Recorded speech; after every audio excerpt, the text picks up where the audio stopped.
Hey YouTube, Dawson Ryder here with episode 19 of Gozyuger's review, and that's going to be the way I say that, because I've done 3 takes of that, and this is just going. So yeah, review, episode 19, Gozyuger.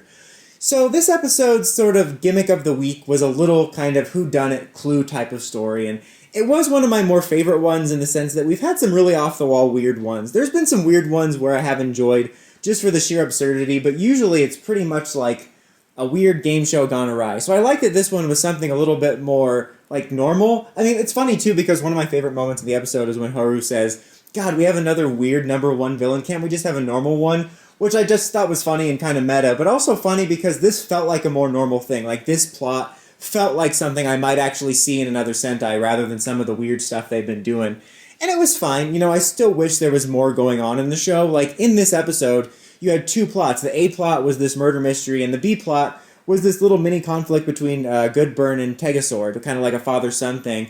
And that was way more interesting to me. Like I said last week, I was disappointed that when we got into this stuff with Polar, I was hoping for a 2-3 episode arc digging into this new status quo, but instead he's just kind of right in there with the shenanigans, and I'm like, this is stuff we could be doing stuff with, exploring Goodburne, his past, his relationship with Tegasword. I'm sure we'll get all that. But now this relationship with Goodburne as well. I think that would be really interesting to at least hint at more of that stuff and have a more serialized arc rather than just having really one episode that felt special and now it just felt like we got a couple new characters in the mix of nonsense.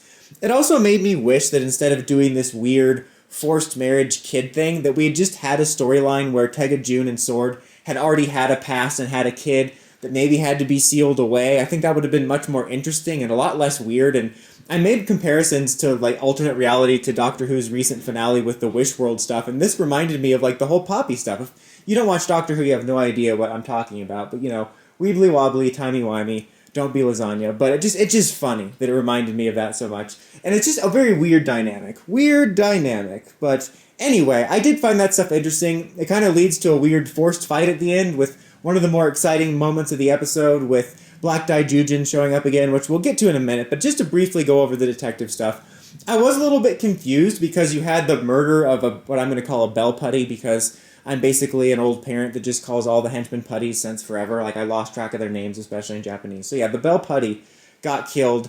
And then, like, other people were getting killed. And then it was all kind of fake in terms of, like, they weren't really dying. It was just for the sake of the setup. But I thought the bell putty really was dead. And it wound up being the Kuma Bear thing because he wanted to, like, impress or make up to Polar, which I didn't really understand why, to be honest with you. It went over my head. It just seemed very weird. The most I got out of it was I did kind of enjoy the detective stuff. Like, just, it was a more enjoyable episode than some of the weirder zany antics. And I do like the character of Kuma Bear. I like to have him talk. It's kind of fun having a little buddy character.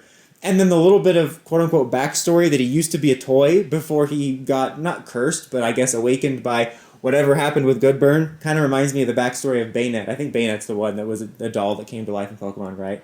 I don't know. I like that detail. But yeah, that stuff was fine.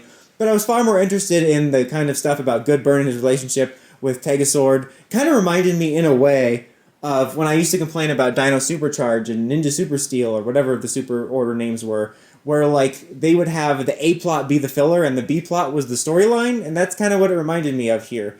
So, yeah, I just wish there was a lot more going on. Like, there's so many tools for this series to be awesome. Like, the first few episodes were so crazy and there was so much awesome stuff going on. I was really embracing having fun with it, and I'm not getting annoyed at any of the stuff, really, but I am disappointed by how much potential there really is here.